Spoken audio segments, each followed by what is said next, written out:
வணக்கம், வாழ்க வளமுடன். அன்பர்களே, திருமணம் பொருத்தம் எப்படி பார்க்கறது? திருமண பொருத்தம் பார்க்கறது ஒரு ஜாதகத்துல ஒரு 5 முறையில எடுக்கணும்.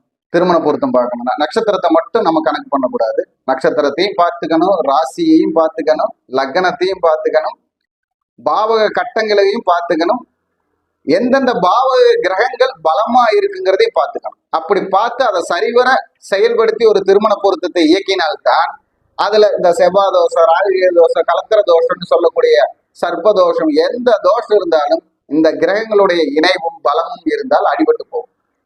அந்த மாதிரி ஜாதகங்களை சேர்த்து வைக்கிறப்போ வாழ்க்கையில நல்ல முன்னேற்றமும் 16 செல்வங்களும் பெற்று வாழ்வாங்க. அப்படி ஒரு திருமண பொருத்தத்தை எப்படியெல்லாம் பார்க்கலாங்கிறதுக்கு நான் ஒரு வீடியோ போட்டிருக்கேன். முழு பதிவா 8 நிமிஷம் வீடியோ போட்டிருக்கேன். என்னுடன் திருமண பொருத்தம் பார்க்கவும், அதே மாதிரி குடும்பத்துல ஜாதகபரமா என்ன ஒரு சந்தேகம் இருந்தாலும் ஜாதகம் பார்க்கவும் என்னுடைய தொடர்பு 8593970214 8593970214 என்னுடன் தொடர்பு கொள்ள இந்த போன் நம்பருக்கு தொடர்பு கொண்டா போதும். என்னுடைய முகவரி கேரளா MRK குரு ஜோதிஷாலயம், பாலக்காடு, கொடும்பு வாயனசால ஸ்டாப்னு சொல்லுவாங்க. கேரளா, பாலக்காடு. வணக்கம், வாழ்க வளமுடன்.